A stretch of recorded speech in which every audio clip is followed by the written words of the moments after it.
Un anthropologue légiste permet l'identification du corps d'une femme dont on n'a jamais déclaré la disparition. Grâce à la reconstitution de son visage, la police procède à l'arrestation du meurtrier. C'est avec acharnement que des enquêteurs tentent d'élucider le cas de la disparition d'une jeune femme à l'aide d'une chemisette déchirée et d'un éclat de plastique. Une mère désespérée qui tente de retrouver ses enfants depuis 2 ans a une lueur d'espoir grâce à une campagne publicitaire, un expert en informatique et une base de données numérique.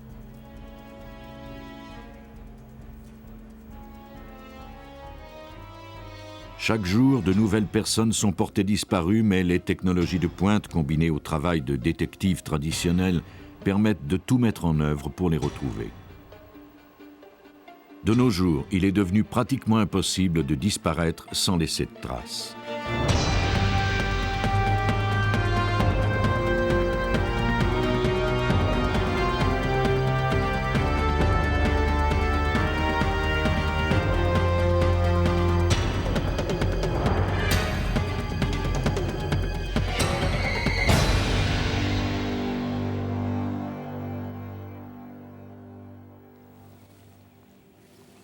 Le 29 avril 1990, on découvrit le premier indice d'un meurtre étrange.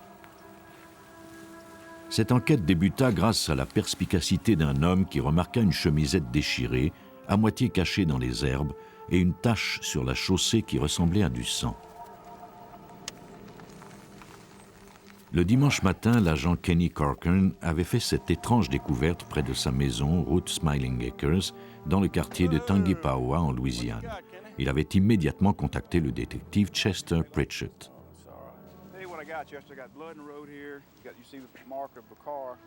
Arrivé sur les lieux, Pritchett estima que la tache sur la route pouvait provenir d'un chevreuil ou d'un chien happé par une voiture.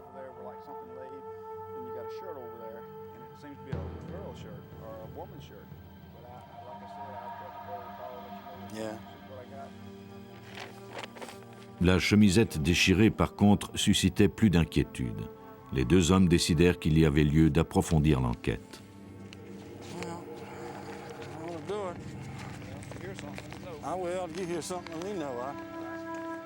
Avant de quitter la maison ce matin-là, Pritchett avait déjà vérifié si des accidents s'étaient produits la veille ou si on avait rapporté des cas de disparition, mais rien de spécial ne s'était produit. Ce n'est que le mardi suivant qu'il apprit la disparition d'une jeune femme. Sa photo était affichée au palais de justice. Il s'agissait de Rebecca Forbes, une étudiante de 19 ans disparue depuis 48 heures.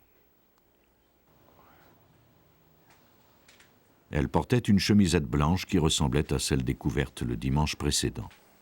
Je vais devoir parler à la famille pour avoir une description de la jeune femme et savoir ce qu'elle portait. Cette disparition, ainsi que la découverte de la chemisette maculée de sang, justifiait amplement l'ouverture d'une enquête.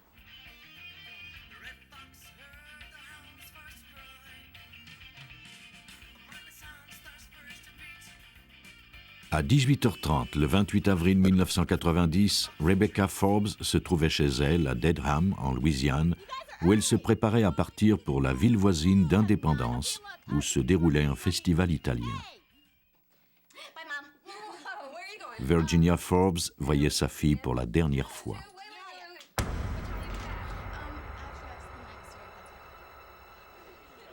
Au festival, Rebecca fit la rencontre d'un jeune homme.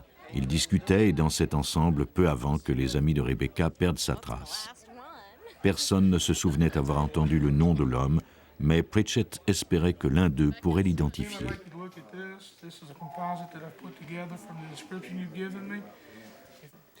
Il demanda à l'une des amies de Rebecca de l'aider à reconstituer le visage du suspect grâce à un ingénieux système appelé Identikit.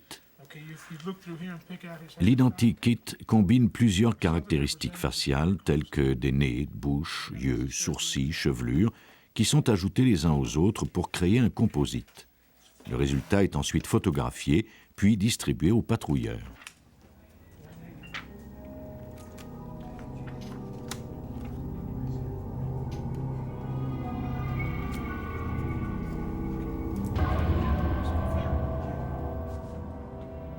L'ami de Rebecca Forbes parvint à identifier l'homme à partir des fichiers de la police. Il s'appelait Kelly Drott.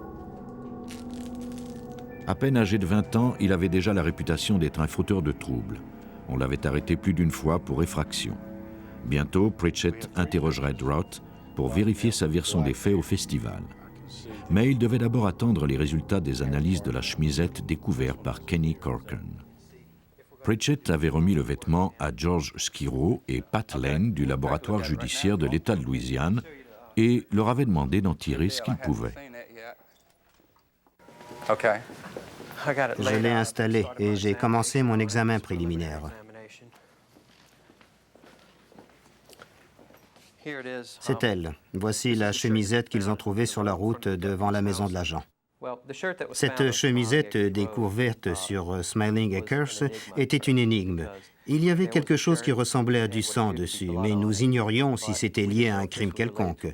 Nous avions la photo d'une jeune fille disparue qui portait une chemisette identique, mais nous ne savions pas si c'était exactement la même. L'examen de Skiro débuta par une observation de l'état du vêtement. Il se mit à la recherche d'indices tels que des cheveux, des fibres ou toute autre matière qui aurait pu y adhérer. Nous pouvons savoir s'il y a eu des larmes, des trous causés par balles, des coups de couteau, des boutons arrachés ou des choses de ce genre qui nous indiqueront ce qui est arrivé et par quoi ce vêtement est passé. La prochaine question était de savoir si la tache était une tache de sang ou non. Pour le déterminer, Skiro entreprit une série d'analyses chimiques destinées à confirmer ou infirmer la présence de sang. On mouilla un applicateur de Watt avec de l'eau distillée. Le sang se dissout dans l'eau et brunit le bout de l'applicateur. On ajouta ensuite un agent réactif appelé phénotaline. S'il y avait du sang, la pointe deviendrait verte. On déposa ensuite une goutte de peroxyde d'hydrogène qui, s'il y avait trace de sang, produirait un rose soutenu. Finalement, Skiro ajouta un dernier produit chimique pour confirmer son analyse et il chercha les traces de cristaux rouges d'hémochromogène, substance complexe qui ne se forme que lorsqu'il y a présence de sang. Voici la dernière étape qui prouve qu'il s'agit bien de sang. Ce test ne détermine pas si le sang est humain. Il ne fait que confirmer la présence de sang.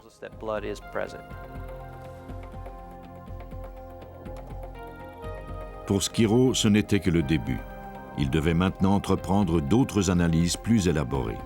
S'agissait-il de sang humain ou animal? Et s'il était humain, de qui provenait-il? Il fallait trouver rapidement les réponses à mesure que l'enquête progressait. Au même moment, Pritchett retourna à la route de Smiling Acres et déclara officiellement l'endroit scène du crime. Les hommes examinèrent le sol centimètre par centimètre, recueillant tout ce qui pouvait constituer un indice. Nous avons recueilli des mégots de cigarettes, car il y a toujours la possibilité de découvrir de la salive sur un mégot. Nous avions quelques canettes de bière et une bouteille qui pouvait nous fournir la même chose. Et il y avait ce petit morceau de plastique. Je vais envoyer tous ces indices au laboratoire pour tenter d'y trouver quelque chose.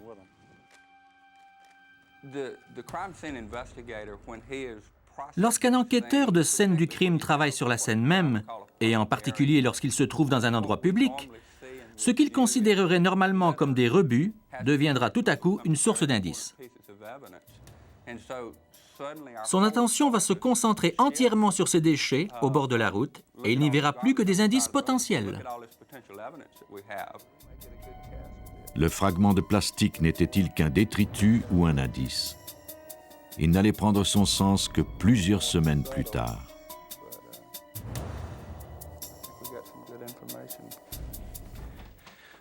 Le vendredi 4 mai, soit 6 jours après la disparition de Rebecca Forbes, le détective Chester Pritchett parvint enfin à contacter le suspect Kelly Drott.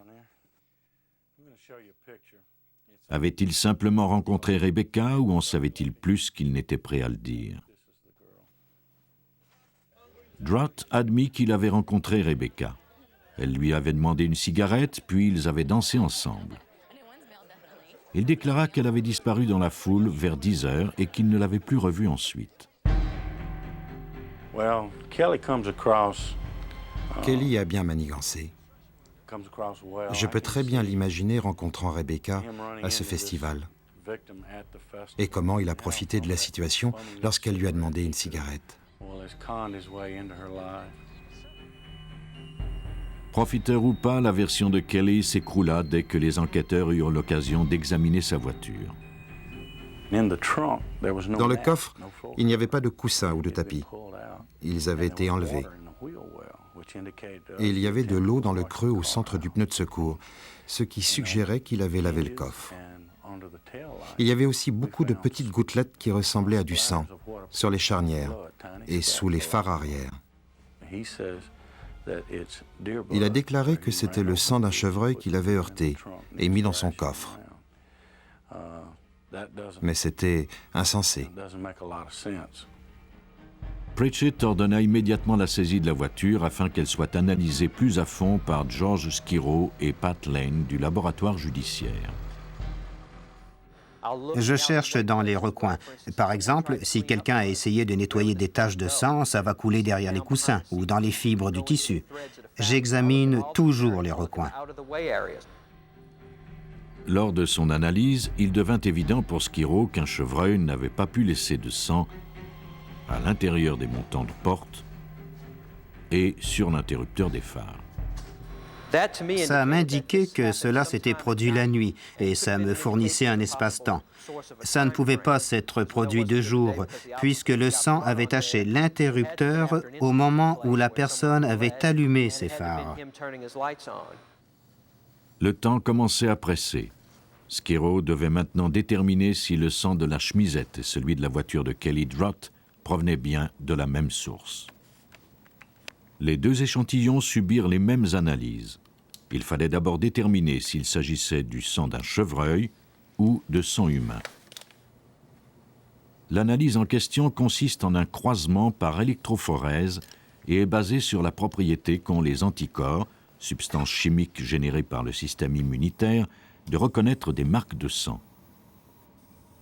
Skiro commença par préparer une matrice gélatineuse dans laquelle il perça une série de trous. Nous plaçons l'échantillon de sang inconnu dans un trou. Nous ajoutons le sérum anti-humain dans l'autre trou et appliquons un courant électrique. Les deux substances vont alors migrer l'une vers l'autre. S'il n'y a pas de réaction, si le sang n'est pas humain, les deux substances vont se croiser sans réagir. Mais si le sang est humain, il réagira avec le sérum anti-humain en formant une ligne visible. Une fois que nous avons déterminé que le sang de la chemisette et du coffre de la voiture étaient tous deux humains, il nous fallait en déterminer le type. Lors de l'analyse, nous avons découvert que les deux échantillons étaient de type O. Skiro était quelque peu déçu par ce résultat. Le sang de type O est le plus commun, et la victime et le suspect possédaient tous deux ce même type de sang. Ça ne nous a pas vraiment donné d'informations. L'étape suivante consistait à effectuer une analyse d'ADN et à comparer le profil génétique des deux échantillons. Cette analyse exigerait encore plusieurs semaines, mais l'enquête allait prendre un tournant décisif bien avant. Le dimanche 19 mai, soit 3 semaines après la disparition de Rebecca Forbes, 2 chasseurs qui marchaient le long de la rivière Tangipahoa découvrirent un corps dans un état de décomposition avancé. S'agissait-il de Rebecca? Lorsque Chester Pritchett et son équipe arrivèrent sur les lieux, ils étaient hantés par une seule idée. Ils avaient découvert des grains de sable dans la voiture de Kelly Drott et ne savaient pas si cela signifiait quelque chose. Ce sable avait été identifié comme étant du sable de rivière. Cette affaire a commencé mystérieusement. Nous avons d'abord découvert le vêtement maculé de sang. Ensuite, nous avons examiné la voiture avec le sang, qui devait être du sang de chevreuil, mais nous avons fait la preuve que c'était du sang humain. La dernière chose dont nous avions besoin pour élucider cette affaire était de découvrir le corps qui pourrait relier les différents indices. L'élément le plus important dans la résolution du cas de Rebecca Forbes fut sans doute l'apport du laboratoire Gene Screen, le laboratoire le plus à la fine pointe aux États-Unis. Le laboratoire judiciaire d'État avait déjà identifié le type sanguin de Rebecca Forbes et celui de Kelly Drott. Il était maintenant du ressort de GeneScreen de préciser les analyses. Chacune de nos cellules est marquée de notre code génétique. L'expertise de GeneScreen consiste à décoder les empreintes d'ADN à partir de tissus humains. Le sang découvert dans le véhicule de Kelly Drott et sur la chemisette avait déjà été envoyé au laboratoire, où l'on envoyait également le corps de Rebecca Forbes. Voici le directeur de GeneScreen, Bob Giles. Les bactéries et les moisissures rongent les cellules, et l'ADN finira par ne pas être d'assez bonne qualité pour être analysé. Nous avons effectué nos analyses à partir d'un autre spécimen. L'échantillon de sang dont nous disposions contenait une très petite quantité d'ADN, mais il était d'assez bonne qualité pour être analysé. L'analyse de l'ADN est un procédé complexe. On doit d'abord l'extraire des cellules pour ensuite le séparer en fragments de différentes tailles grâce à l'ajout de produits chimiques. Les fragments sont ensuite triés. Les molécules les plus grosses restent au bas et les plus petites remontent sur la feuille. L'échantillon est alors chargé de radioactivité. Le résultat obtenu est une empreinte génétique, un dessin unique à chaque individu. L'ADN est un outil judiciaire très utile pour distinguer les individus. Dans ce cas particulier, il a été essentiel parce qu'il impliquait des indices circonstanciels. Sans l'analyse de l'ADN, les enquêteurs n'auraient jamais pu relier le sang de la victime à la voiture du suspect.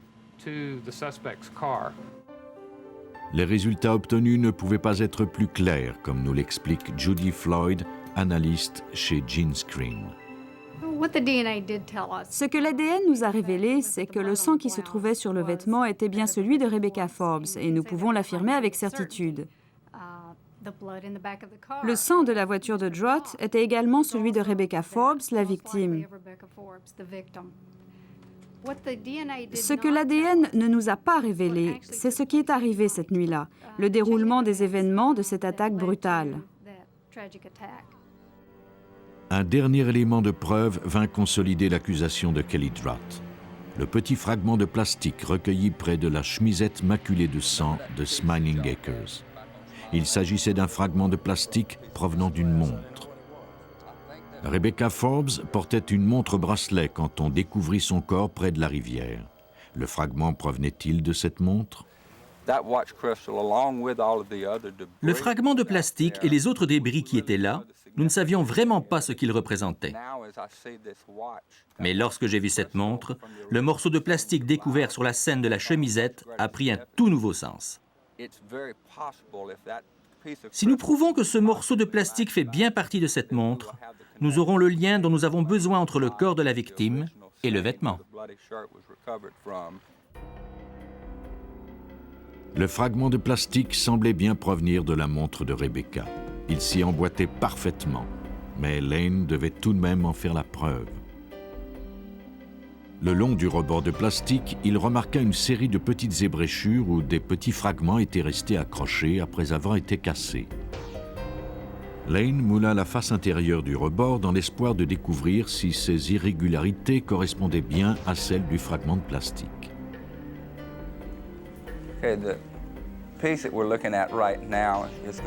La pièce que nous observons en ce moment est le micromoulage de la surface de la montre. Plus précisément du rebord où le plastique était inséré sur la surface de la montre. Maintenant, Lane pouvait effectuer une comparaison détaillée des ébréchures le long du rebord de plastique et des fragments qui étaient restés à l'intérieur du contour de la montre.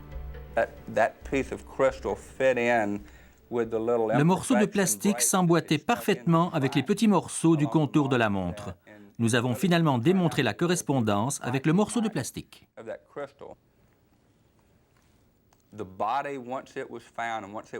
Après la découverte du corps, ce dernier est devenu un facteur essentiel pour prouver que la personne disparue avait bel et bien été assassinée.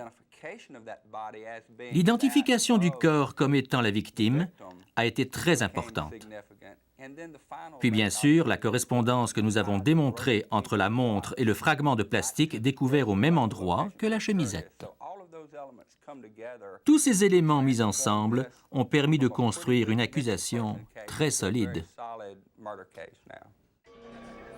Ce dernier élément mis en place, les enquêteurs parvinrent à reconstituer ce qui était arrivé cette nuit-là pendant le festival italien.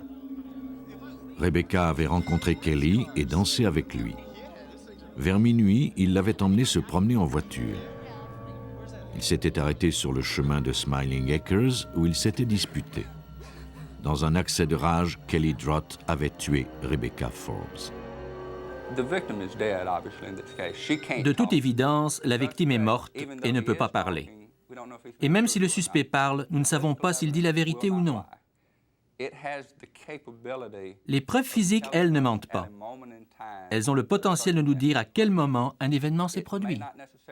Elles ne nous donnent pas nécessairement la séquence complète des événements, mais elles nous permettent au moins de connaître le moment précis où l'événement s'est produit. Il nous reste ensuite à comparer cette information aux déclarations du suspect. Le 23 mai, 4 jours seulement après la découverte du corps de Rebecca, on procéda à l'arrestation de Kelly Drott. Il fut accusé d'homicide involontaire et condamné à 21 ans de prison.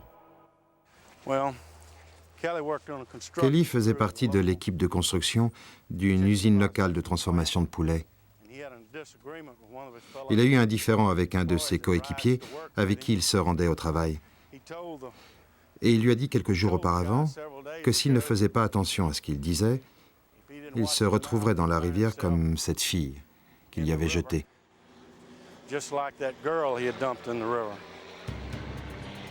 4 semaines seulement avaient été nécessaires pour faire inculper Kelly Drott. Mais certains cas sont bien plus complexes, surtout lorsqu'il est difficile d'identifier la victime.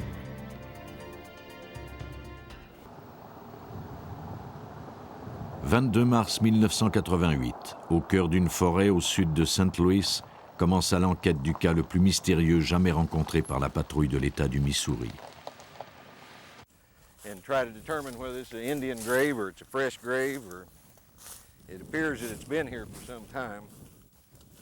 L'enquête portait sur des fragments d'ossements humains. S'agissait-il d'une sépulture ancienne ou des os d'une victime d'un meurtre récent? Les technologies de pointe de la criminalistique seraient requises pour élucider ce mystère. Les sergents Don Biselli, William Conway et D.W. Kreitz furent dépêchés sur la scène. J'ai reçu un coup de fil de la part du garde forestier d'un camp scout qui m'a avisé qu'il avait découvert des ossements. Je me suis rendu à ce camp et il m'a conduit à l'emplacement de la tombe.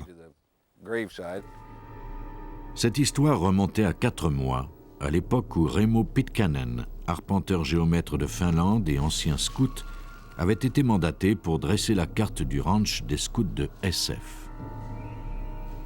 Il avait fait cette horrible découverte le 2 novembre 1987. Par crainte d'être impliqué dans cette affaire, Pitkänen n'en avait soufflé mot à personne avant son retour en Finlande.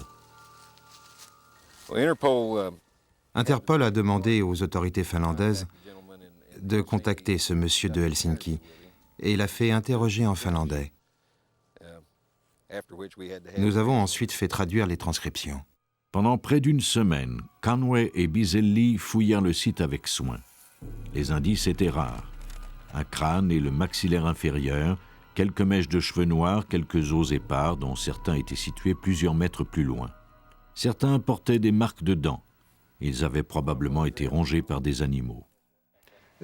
C'est une tombe peu profonde. Il ne semble pas y avoir beaucoup d'ossements.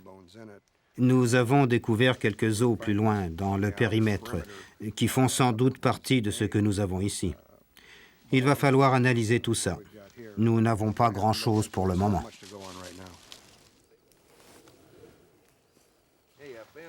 Plus l'enquête se poursuivait, plus on découvrait des indices, notamment un sac à provisions en plastique.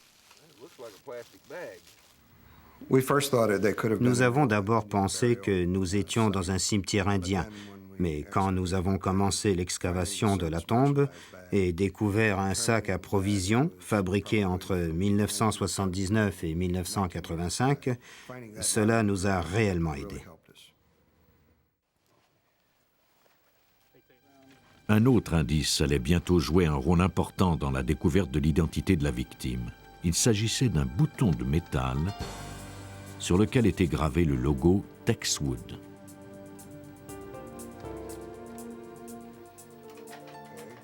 Les semaines suivantes furent décevantes pour Conway et ses collègues. L'enquête préliminaire révéla que les ossements provenaient d'une femme âgée entre 25 et 30 ans, mère d'au moins 2 enfants.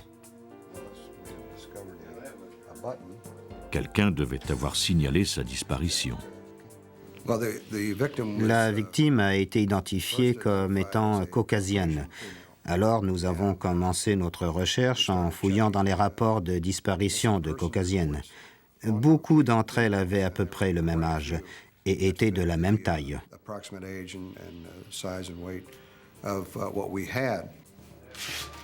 L'identification de cette victime paraissait facile compte tenu que sa dentition était en excellent état.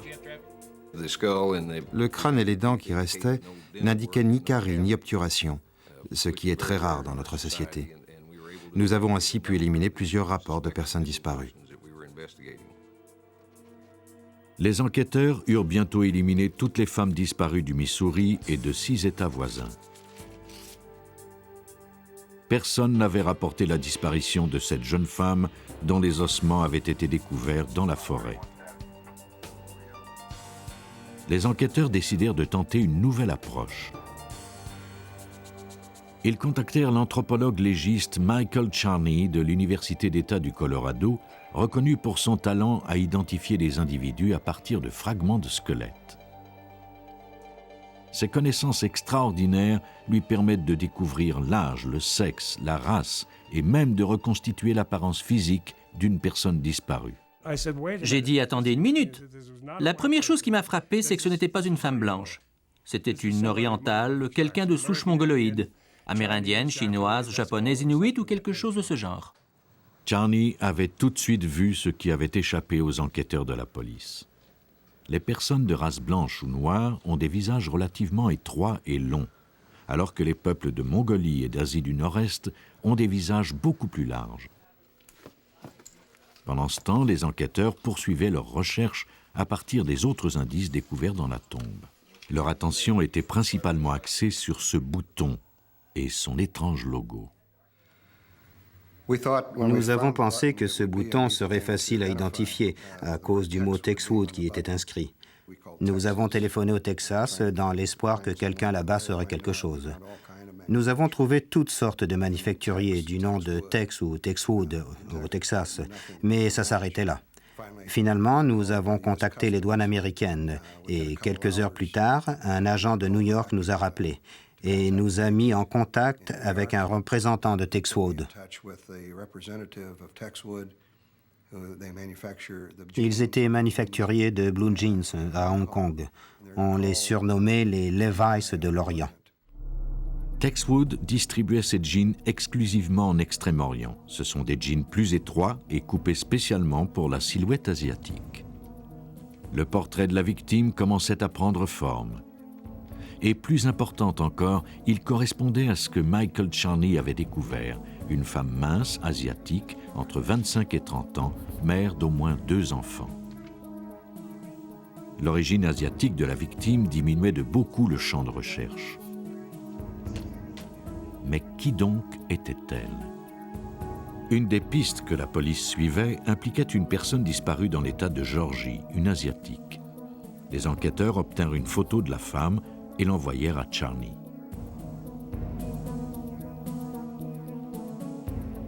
L'approche de Michael Charney était simple en théorie, mais plus compliquée à mettre en pratique.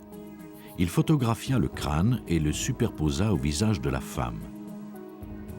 La correspondance devait être parfaite. Charney et sa collègue Nita Bittner parviendraient-ils à associer les photos de la police au crâne découvert dans la forêt du camp scout? L'État de Géorgie nous a envoyé la photo d'une Philippine que nous avons tenté de superposer. Nous avons d'abord essayé de faire correspondre les yeux, c'est un bon point de départ, puis de placer le nez. Si les yeux et le nez sont en place, le reste devrait correspondre, le menton et le reste. On aurait dit que ça pouvait fonctionner, mais cela n'a pas été le cas. Ce n'est pas parfait, comme vous le voyez. Dans ce cas-ci, lorsque nous avons placé les yeux et le nez, cela ne fonctionnait pas. C'était trop large. Les pommettes étaient trop éloignées l'une de l'autre, les dents ne correspondaient pas et le menton n'était pas à la bonne place. Après avoir essayé de corriger la taille et les autres distorsions, nous n'étions pas encore capables de les faire correspondre.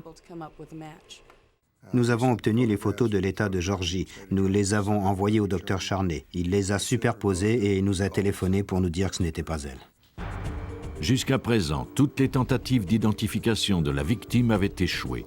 Charney leur fit une suggestion.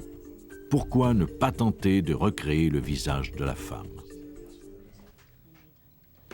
La reconstitution d'un visage à partir d'un crâne est une des techniques les plus spécialisées et spectaculaires de l'arsenal de l'anthropologie judiciaire. Elle requiert avant tout une grande précision mathématique, respectée grâce à une série de chevilles de caoutchouc qui sont fixées au moulage du crâne. Ces chevilles indiquent l'épaisseur de la chair à certains points stratégiques du visage. Elles sont ensuite reliées par des languettes de pâte à modeler. Peu à peu, l'aspect humain apparaît. On place des yeux de plastique dans les orbites, ce qui redonne littéralement vie au crâne. Un modelage soigneux et l'utilisation d'une éponge humide permettront de donner une texture à la peau. L'utilisation de peinture et d'une perruque noire complète la transformation. Pour la première fois, nous avons un aperçu du visage de la victime. Lorsque nous effectuons une reconstitution faciale, il n'est pas essentiel qu'elle soit fidèle, mais seulement qu'elle donne une idée de ce que la personne avait l'air. Peut-être quelqu'un pourra-t-il la reconnaître. Nous ne faisons généralement une reconstitution de la figure qu'en dernier ressort. Quelqu'un pouvait-il maintenant reconnaître le visage reconstitué par l'équipe de Michael Charney? Le 24 août, on fit publier la photo du visage dans le St. Louis Post-Dispatch. 3 jours plus tard, 2 personnes appelaient pour déclarer que la photo ressemblait à une amie du nom de Bonchi Nyhouse. Cette femme, mère de 2 enfants, était originaire de Thaïlande. Il ne l'avait pas vue depuis la fin de 1983. Bonchi était l'épouse de Richard Nyhouse, ancien GI, dont elle avait fait la connaissance à Bangkok pendant la guerre du Vietnam. Nous avons rencontré M. Nyhouse, qui semblait vraiment être un citoyen intègre. Il avait une belle maison, bien entretenue, vous savez, un honnête citoyen dans un quartier aisé.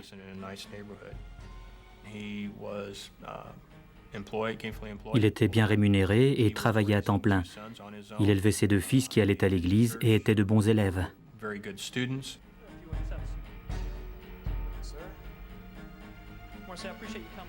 Nyhouse justifia l'absence de sa femme en déclarant qu'après une série de disputes en décembre 1983, elle lui avait dit qu'elle le quittait, lui et leurs 2 fils, et retournait vivre à Bangkok. Les enquêteurs doutaient de la véracité de cette histoire. Il ne leur restait plus qu'à éliminer ou à confirmer l'hypothèse que la victime de la forêt était bien Bonchi Nyhouse.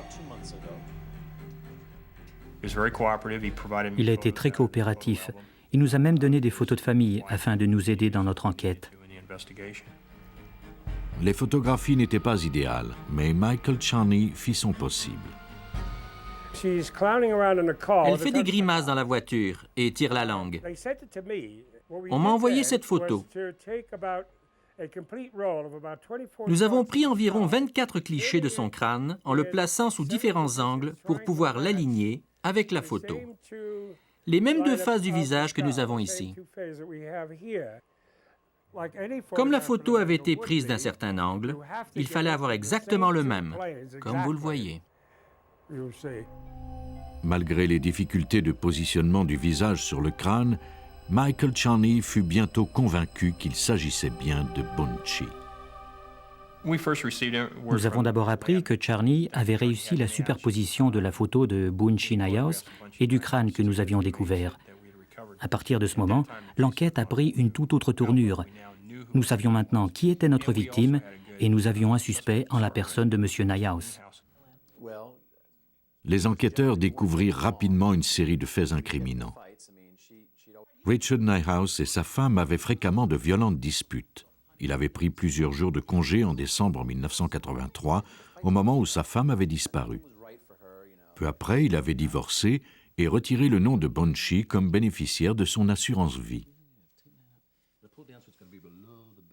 La police fit également une autre découverte. Nous avons appris qu'il était chef scout, ce qui le reliait directement au camp où nous avions découvert les ossements. Il avait été très actif dans le mouvement scout avec ses enfants depuis plusieurs années. Richard Naihaus était devenu le suspect numéro 1. Les enquêteurs décidèrent de le convoquer pour l'interroger à nouveau. Ils choisirent le moment avec soin. Naihaus était parti camper au ranch de SF, pas très loin du lieu où le corps de sa femme avait été enterré. Les agents informèrent Naihaus que les ossements découverts avaient été identifiés comme étant ceux de sa femme. Nous l'avons confronté avec toute l'information obtenue jusqu'alors. Il a fini par admettre que sa femme et lui s'étaient disputés tout le week-end et qu'ils avaient fini par en venir au coup le dimanche soir. Naihaus avoua qu'il avait poussé sa femme qui était tombée sur la tête. Lorsqu'elle l'avait menacé d'appeler la police, de le quitter et d'emmener les enfants avec elle, il s'était penché, avait placé sa main sur sa bouche et son nez et l'avait retenue ainsi jusqu'à ce qu'elle cesse de respirer. Il avait ensuite caché son corps dans un congélateur. La raison pour laquelle nous ne savions pas de qui il s'agissait, c'est qu'il n'a jamais signalé sa disparition. Il avait raconté qu'il était allé la conduire à l'aéroport et qu'elle était repartie pour la Thaïlande. En fait, il l'avait assassinée, placée dans le congélateur pendant 3 mois, puis il l'avait emmenée au ranch scout où il l'avait enterrée.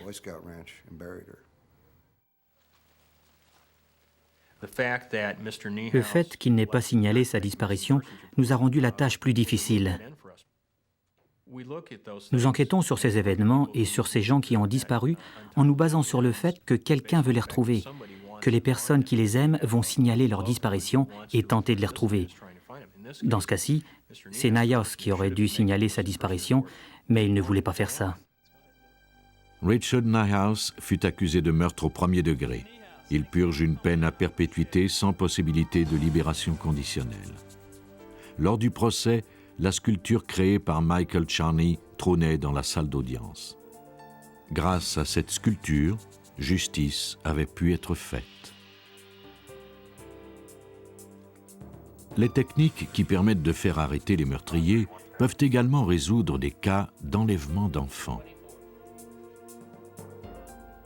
Au printemps 1992, 4 ans après que Heidi Hodges ait divorcé de Neil Holmgren, la Cour ordonna que leurs enfants, Hans, 9 ans, Heather, 7 ans et Laurel, 5 ans, passent l'été chez leur père en Indiana.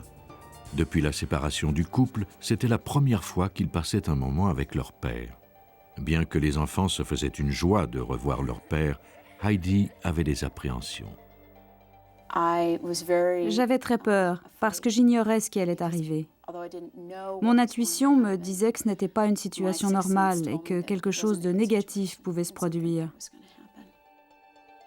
Le cauchemar de Heidi Hodges commença le 18 juillet 1992 lorsqu'elle apprit que ses enfants avaient été enlevés.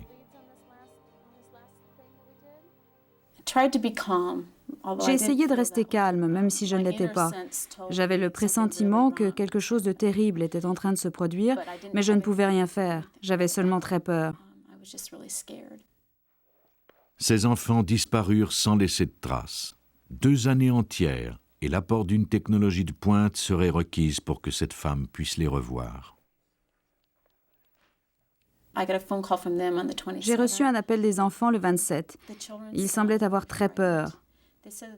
Ils m'ont dit qu'ils avaient reçu les photos de leurs vacances que je leur avais envoyées, mais qu'ils les avaient cachées parce que leur père se comportait bizarrement.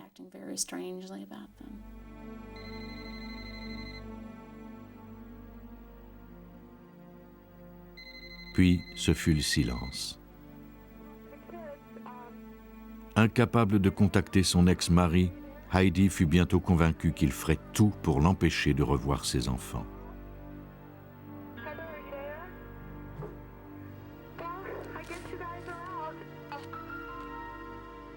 Pendant les 2 années qui suivirent, Heidi consacra toute son énergie à retrouver sa famille. Près d'1 million de personnes sont portées disparues chaque année. 90% d'entre elles sont des enfants. De nombreux cas aboutissent ici, à Arlington, en Virginie, au siège social du Centre national des enfants disparus et exploités. Mandaté par le Congrès américain en 1984 pour retrouver les enfants disparus, cet organisme a le pouvoir d'obtenir des informations auprès du ministère de la Justice.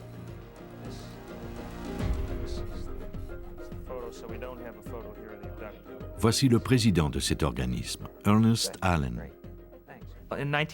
En 1996, il y a eu environ 850 000 cas de disparition d'enfants, assez graves pour que les parents alertent la police, qui a alors répondu et rédigé un rapport, puis l'a transmis au FBI, qui l'a inclus dans ses données nationales.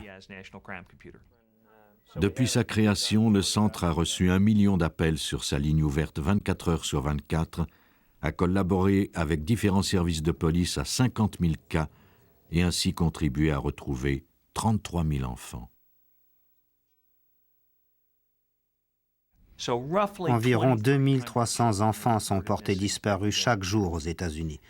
Cela exclut les cas qui impliquent des enfants qui sont rentrés très tard chez eux. Il s'agit des cas les plus sérieux. Persuader les forces policières que la disparition d'un enfant est sérieuse n'est pas toujours facile, même si cela devrait être le contraire. Nous devons nous battre contre l'attitude générale qui est que ces enfants sont avec leur père, qu'il ne s'agit pas d'un vrai cas criminel. Bien souvent, les services de police ne font pas les démarches qu'ils feraient s'ils croyaient que les enfants couraient vraiment un danger. Ce ne sont pas des actes d'amour. Nous avons fait des recherches qui démontrent que dans 80% des cas, l'enlèvement de l'enfant est motivé par la haine et la vengeance. Le ravisseur traumatise l'enfant et nous devons réagir très rapidement. Le centre combine les nouvelles technologies et le travail traditionnel d'enquête. Ici, on peut accéder à des bases de données informatisées, dont celle du FBI. On coopère également avec les services de police locaux pour retracer les enfants disparus. Il est aussi très important d'analyser les comportements du ravisseur.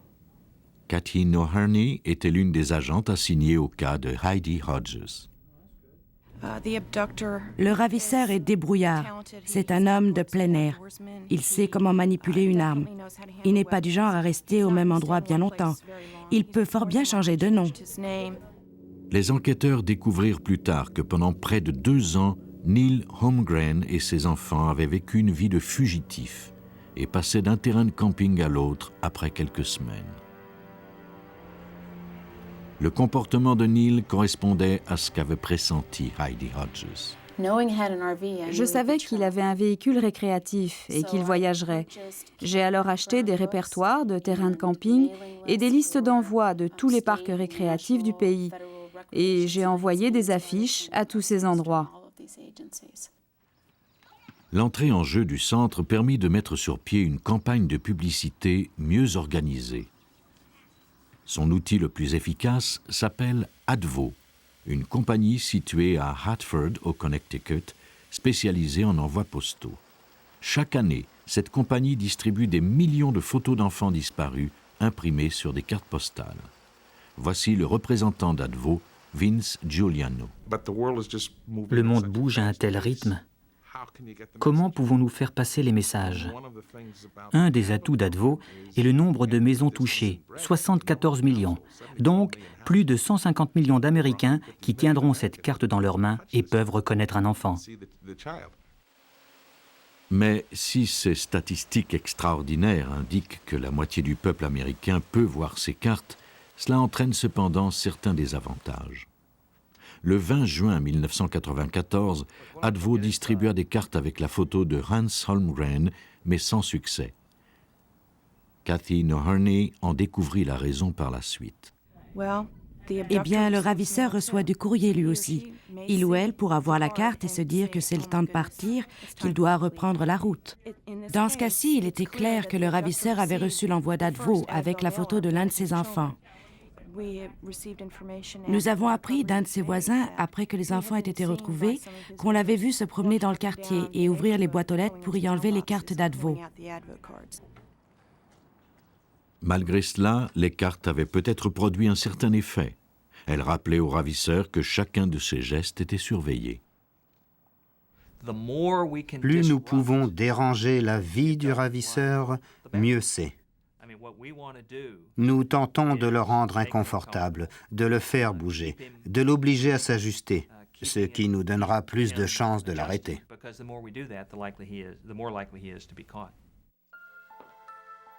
Les semaines devinrent des mois, puis des années. Et Heidi continuait à marquer chaque anniversaire et fête de Noël par des cartes de souhait et des présents. En même temps, elle s'inquiétait de voir diminuer ses chances que quelqu'un reconnaisse un jour ses enfants. Les jeunes enfants grandissent si vite que leur apparence change souvent de façon radicale. Au Centre pour enfants de Virginie, l'ancien agent du FBI Glenn Miller apporta son secours à Heidi. Mi-détective, mi-crack de l'informatique, mi-artiste, Miller est expert en vieillissement. Il transforme de vieilles photos d'enfants et leur donne une apparence actuelle.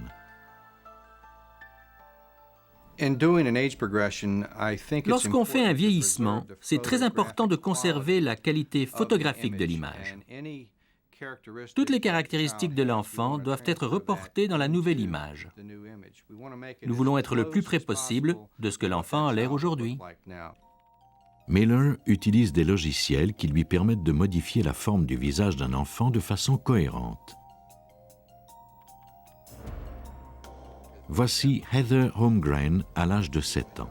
Miller savait qu'aujourd'hui son visage serait plus long et que son front serait plus petit.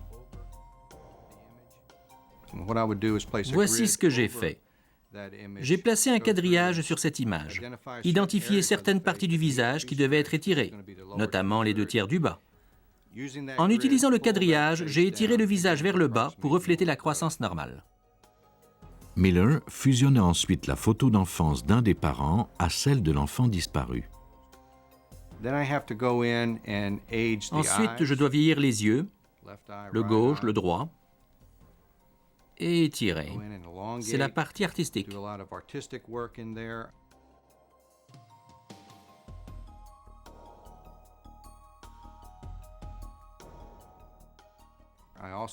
Je dois également vieillir le nez, cette partie, le pont entre les yeux.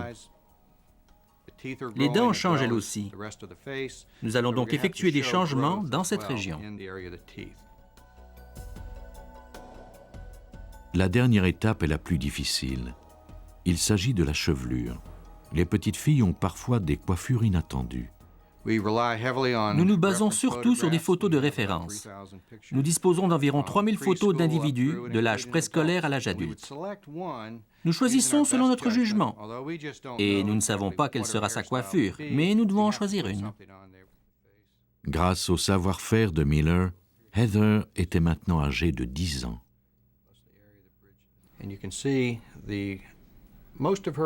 Comme vous pouvez le voir, toute son identité se trouve dans son regard. On doit préserver ces détails, comme les lignes dans son sourire, la forme de sa bouche, les lèvres et la forme du visage. Le 27 juin 1994, soit 2 ans après le dernier contact entre Heather et sa mère, Advo distribua 53 millions de cartes portant le nouveau portrait de Heather Holmgren. Pour Heidi, c'était un moment d'espoir, mais aussi de doute. Le premier envoi avec Hans avait échoué. Aurait-il plus de chance cette fois-ci? La réponse ne se fit pas trop attendre. Indianapolis, en Indiana. La plupart du temps, lorsque la voisine de Neil Holmgren recevait une carte d'Advo, elle la jetait à la poubelle avec le reste des dépliants publicitaires. Mais ce jour-là, une photo attira son attention. Cela ressemblait à l'un des 3 enfants qui venaient d'emménager de l'autre côté de la rue. Elle contacta le Centre national en s'excusant presque de peur de faire une erreur. En moins d'1 heure, des agents de police arrivaient sur les lieux. Si on nous met sur une piste qui semble actuelle, du genre « je sais où cet homme se trouve, je sais où se trouvent les enfants », on ne peut pas se permettre de prendre 1 jour ou 2 avant de réagir. Dans ces cas-là, nous opérons comme le service du 911. Heidi Hodges se rappelle très clairement le moment où elle apprit la nouvelle. C'est son nouveau mari, Jeremy, qui la lui annonça. Je participais en fait à l'enregistrement d'une émission de télévision à Seattle au sujet de mes enfants. Nous attendions d'entrer en onde lorsque j'ai reçu un appel de mon mari qui disait que le FBI venait de nous appeler. Il m'a dit « Devine quoi ?» Et moi je lui ai répondu « Je ne te crois pas, je ne te crois pas. » Après 2 années, Heidi Hodges retrouvait enfin ses enfants. Leur père, Neil Holmgren, ne fut emprisonné qu'1 semaine, mais il fut mis en probation pour une période de 5 ans pour l'enlèvement de ses enfants. Pour Glenn Miller, la recherche d'enfants disparus ne cesse jamais. Dans son bureau, il a affiché une photo troublante découverte à Port St. Joe, en Floride, qui leur a été envoyée par une dame pendant l'été 1989. Cette photo a été découverte dans le parking d'un grand centre commercial. Il y avait une camionnette blanche garée à côté de sa voiture. Elle est entrée dans le centre et lorsqu'elle en est sortie, la camionnette était partie. En montant dans sa voiture, elle a regardé par terre et a découvert cette photo suspecte sur le sol. Elle l'a regardée et compris qu'elle devait prévenir la police et les autorités locales. Nous la conservons dans notre bureau parce qu'elle nous rappelle que nous vivons dans un monde dangereux. Ce cas, comme bien d'autres, n'a pas encore été résolu. Les enquêteurs croient que la jeune fille est Tara Calico de Belen, au Nouveau-Mexique, portée disparue depuis le 20 septembre 1988. L'identité du garçon n'a jamais été confirmée. La police continue à chercher de nouveaux indices.